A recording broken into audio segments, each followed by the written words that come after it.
This is a story about a cat called Sugar, who walked across half of the American continent to track down its former family in a state he had never before visited. Sugar was a calm-natured Persian cat who had been a much-loved pet with the Woods family throughout the years at their home in Anderson, California. Sugar was in pretty good shape, apart from a very slight deformity of his left hip, which could only be noticed whenever he was stroked or petted. Indeed, the hip problem never seemed to bother him much at all. But the years rolled by, and sometime in the 1950s old Mr. Woods decided it was time for him to retire. His retirement plans did not just mean stopping work, though. The family moved home, too. Mr. Woods had a dream of living on a farm far to the east in Oklahoma, and had found just the place he wanted in the little town of Gage in Ellis County. The problem was, what could they do about Sugar? The Woods family really wanted their pet cat to go with them, as he was very much part of the family. But there was just one snag: Sugar hated traveling by car. Ever since they had known him, Sugar had been scared of vehicles, and yet now they were contemplating taking this beloved pet on a 1,500-mile trip by road to a new home. Would Sugar really want to go? Well, they certainly tried to take him. As the family loaded their car on the day of their departure, Sugar was put inside ready for the long trek ahead. But as the family had feared, this strong-willed had different ideas, and he jumped out of the vehicle before it had even left the drive. There was nothing else for it. The Woods family reluctantly had to leave Sugar in the care of some friendly neighbors, who said they would be pleased to offer the cat a home right next to his old one. So the Woods family set off on the long trek to Oklahoma, saddened that their little cat would not be a part of it, their new life there. It was not the end of the story, however.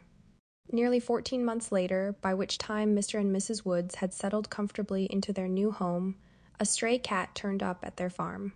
The couple was delighted. They had not had another pet cat since Sugar, and this stray was also cream-colored.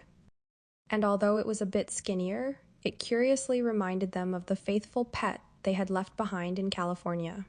So within a few days, the new cat was already part of the family and readily allowed Mrs. Woods to stroke and pet it.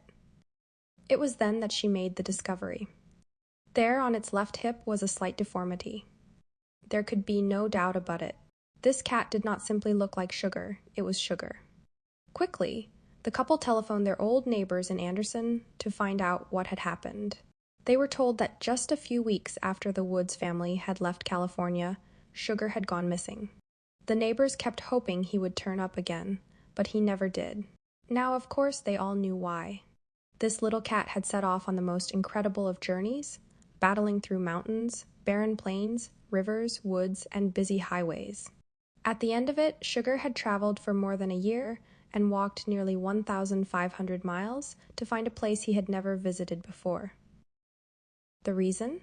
Because however kind the neighbors had been, Sugar had been determined to find the family he knew and loved. As he lay contentedly purring once more on their floor, Mr. and Mrs. Woods realized that their cat was not prepared to let the small matter of half a continent to come between him and his human family.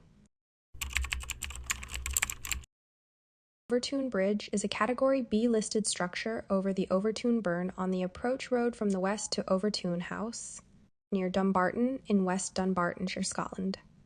It was completed in 1895, based on a design by the landscape architect H. E. Milner.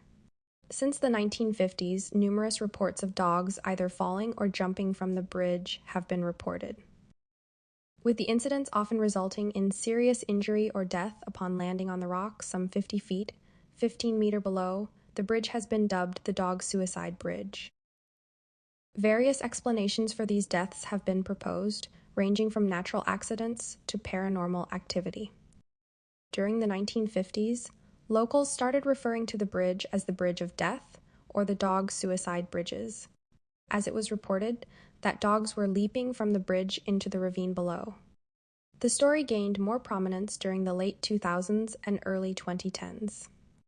In 2004, Kenneth Makel was walking with his family and golden retriever when the dog suddenly bolted and jumped off the bridge. It survived, but was traumatized by the experience. Going into 2005, at least 5 other dogs also jumped over the course of 6 months. In 2014, Alice Trevorrow, who was walking with her Springer Spaniel named Cassie, reported a strange experience on Overtoun Bridge. "I had parked up, and as she is so obedient, I didn't put her lead on. Me and my son walked toward Cassie, who was staring at something above the bridge. She definitely saw something that made her jump. There is something sinister going on. It was so out of character for her." In 2019, Bob and Melissa Hill, the owners of Overtoun House, said that in 17 years of residing at the house, they had witnessed a number of dogs become agitated and fall from the bridge. Bob Hill stated that the scent of mink, pine martens, and other animals agitated the dogs, resulting in their jump onto the bridge wall. The dogs catch the scent of mink, pine martens, or some other mammal, and then they will jump up on the wall of the bridge. And because it's tapered, they will just topple over.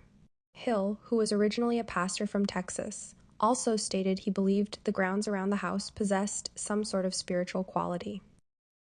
A number of theories have been proposed as to what is affecting the behavior of dogs on the bridge. In 2014, canine psychologist David Sands proposed that the surrounding foliage, giving the in reality extremely steep drop off the side of the bridge, the appearance of even ground, combined with the residual odor from male mink urine in the area, could be culprit for luring dogs to jump off the bridge.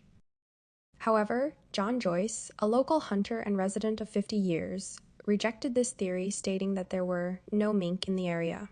In a separate investigation by the Royal Society for the Protection of Birds, it was found that the side of the bridge reportedly favored by leaping dogs did contain evidence of nests of mice, squirrels, and minks. In a separate experiment, 7 out of 10 dogs exposed to canisters filled with the scent of mouse, squirrel, and mink all went straight for the mink scent, many of them quite dramatically. The Scottish Society for the Prevention of Cruelty to Animals has also investigated the bridge and surrounding area, but their findings proved inconclusive. Some local people think that there is supernatural activity around the bridge and Overtoun House, which could be luring dogs to their deaths because animals are sensitive to the paranormal.